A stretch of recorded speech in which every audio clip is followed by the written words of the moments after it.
DE413. Commander Weeks speaks from a certain knowledge that if anyone in the U.S. Navy should know about unforeseen disasters, it's the captain of the Sammy B. Roberts, considered by many the most heroic name in the United States Navy. The legacy of the Sammy B. Roberts is tremendous, and from my perspective of command, that's a tremendous honor and somewhat of a burden to carry that on in trying to live up to that heritage.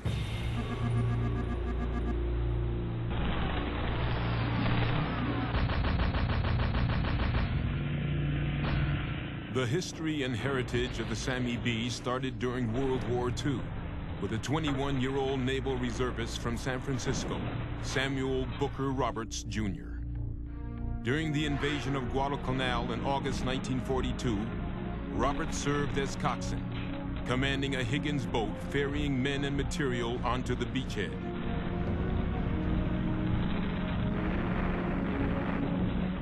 When a Japanese counterstrike forced the Navy to pull back, Roberts remained on the island. Roberts, along with some other coxswains and some Coast Guardsmen, set up a post down at Lunga Point on Guadalcanal and ran these wooden Higgins boats up the coast to resupply the Marines who were doing the fighting in the interior of the island. On September 27th, Roberts and several other coxswains ferried a company of Marines north of Lunga Point to a beach near the Matanacao River.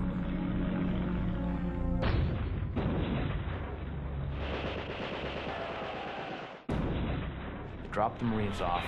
Almost immediately, the Marines came under heavy fire. So Roberts and his bunch went back and started extracting the Marines, and the fire was coming off the beach like crazy.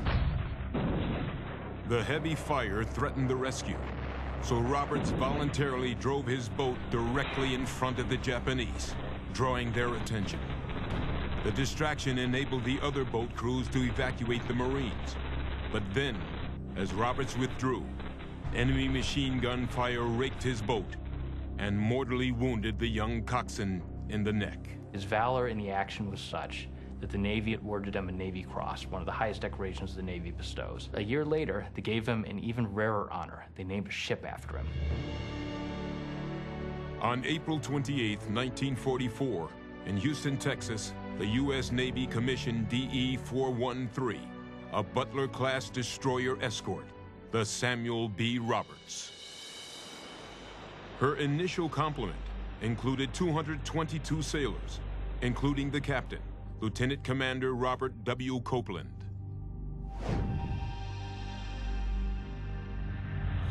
Compared to the massive carriers and battleships dominating the high seas, destroyer escorts were both slow and small.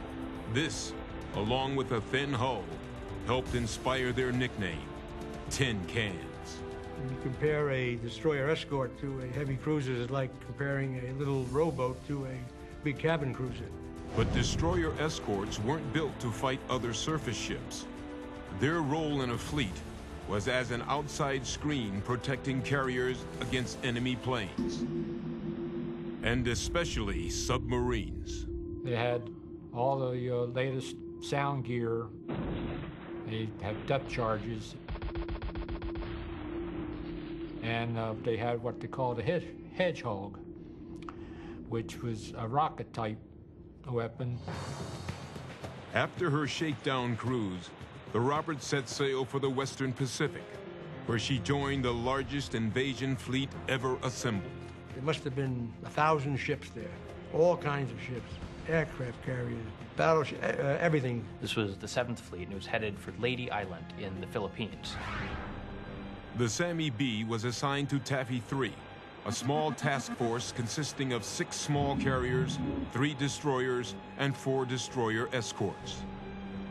They sat outside the San Bernardino Strait, protecting a northern approach to Leyte Island. To their north was Admiral William Halsey's 3rd Fleet, a powerful armada of fast carriers, battleships, and cruisers. Late on the evening of October 24th, Jack Hewson was on watch when he saw lights flashing in the skies. I was on watch, and we see like it was thundering and lightning in the skies. But it wasn't that. It was the big battle of Surigao Strait going on. 75 miles south, a Japanese naval force sails into Surigao Strait in an attempt to attack the invasion force at Leyte. But the 7th Fleet's torpedo boats, destroyers, and cruisers intercepted them, sinking several of the Imperial warships and forcing the others to retreat.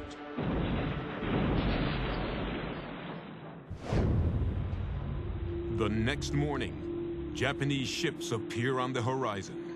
The executive officer got on the PA system. That anybody wanted to see the Japanese fleet fleeing, they come topside. They thought for a moment that they might be the remnants of the defeated fleet from the battle the night before. About that time, we could see looked like a signal light or something on the horizon. But it wasn't. It was a flash. We could hear the guns rumbling 18 miles away. Before you know it, a spout of water come up alongside of you. Then you start seeing masts coming up over the horizon. The Japanese force, mistakenly thought to be fleeing, was actually coming in fast for an attack. They dwarfed Taffy 3's small fleet. Taffy 3's commander, Rear Admiral Ziggy Sprague, looked north to Admiral Halsey for protection, but he was gone. During the night, Halsey had pulled his fleet out of the area, lured away by a decoy Japanese carrier group. Incredibly, he failed to communicate this to Sprague. That left Sprague's fleet of tin cans, the only force guarding the American troop ships at Leyte. They were essentially cargo and passenger ships, and they had carried their thousands upon thousands of troops to the beachhead and were now in Leyte Gulf, all but defenseless. Admiral Sprague looked out at the enemy fleet arrayed in front of him. He estimated Taffy 3 had about 15 minutes to live.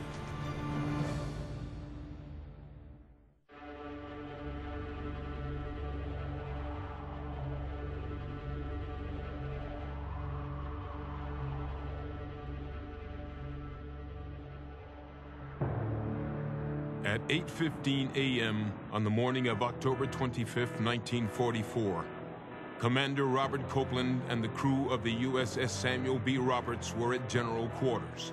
Bearing down on them and the 12 other tin cans comprising Taffy 3 were some of the Japanese Navy's most powerful warships. The combined Imperial force brought to bear dozens of 8, 14, and 16-inch guns, far outclassing anything in the American arsenal.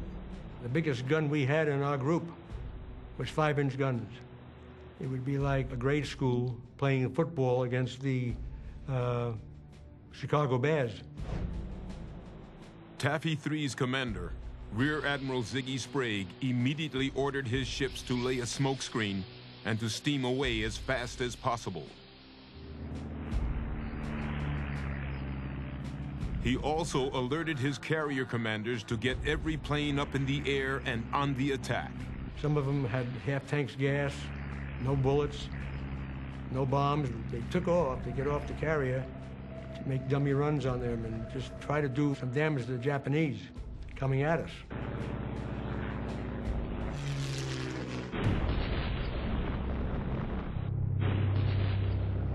The dummy runs and smokescreen had little effect. In a matter of minutes, the faster Japanese ships close in on the fleeing Americans.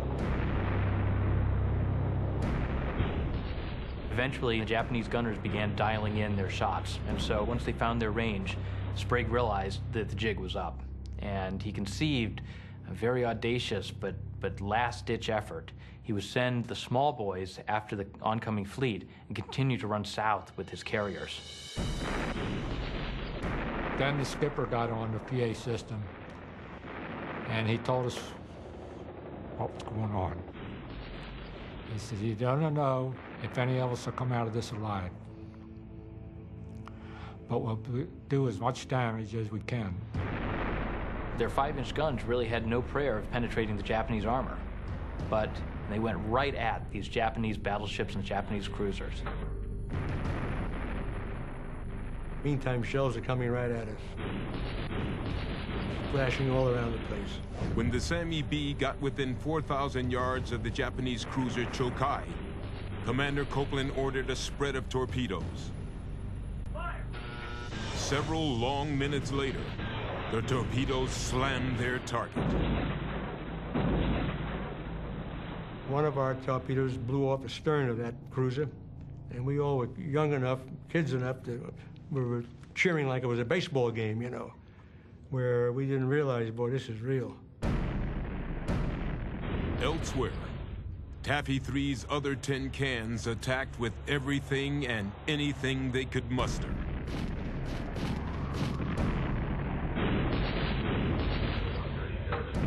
Amazingly, the aggressive action fooled the Japanese commanders into believing they were facing Halsey's powerful Third Fleet. Admiral Takeo Kurita proceeded cautiously. Those Japanese crews didn't have a clue what was coming at them because all they saw were these U.S. ships firing away.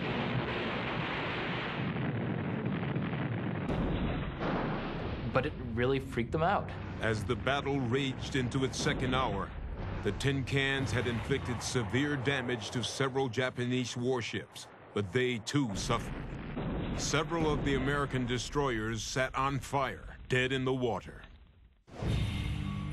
Casualties numbered in the hundreds. Miraculously, for over 90 minutes, the Sammy B had avoided being hit, but shortly before 9 a.m., the Japanese battleship Kongo found her range. From over 2 miles away, her gun crews fired 1,485-pound shells at the Roberts, hitting as close as 50 yards astern. Huge splashes covered the deck with water. On the bridge, Commander Copeland desperately maneuvered his ship, but at 8:51 a.m., his luck finally ran out. We had an 8-inch shell go through our lower magazine. Went in above the waterline and went out below the waterline. It went right in the port, out to starboard, then exploded. But it took the bow up out of the water. 2 more 8-inch shells sliced through the Sammy B, causing water to pour into the ship's lower levels. Another salvo took out the engine and 40-millimeter gun emplacement. The gun exploded. Most of everybody was killed. The trainer, the pointer, and the fuse setter was blown out through the side of the gun into the water. All of a sudden we heard, abandon ship, every man for himself.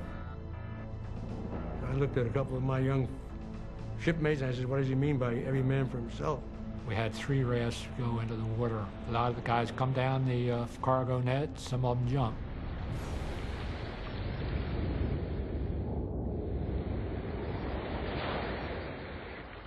Commander Copeland and the surviving crew members suddenly found themselves clinging to life rafts in shark-infested waters 45 miles from shore. When we watched the ship go down, it didn't sink in at the time, but we lost our home. And we also lost some friends, shipmates. He said, well, we'll get picked up. But night came. And I want to tell you, that was scary.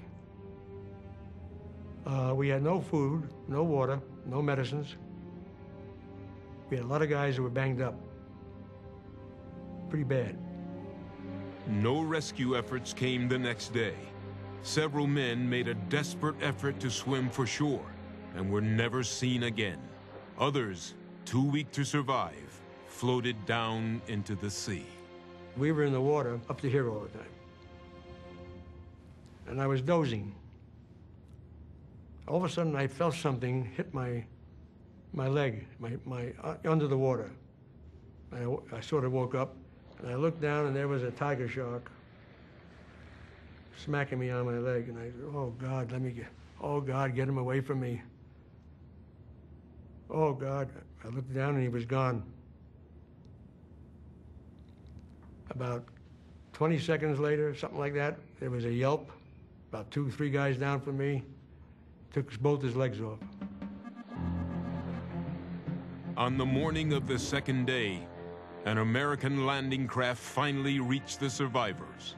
We yelling at him, and he came around and he said, "Who won the World Series?"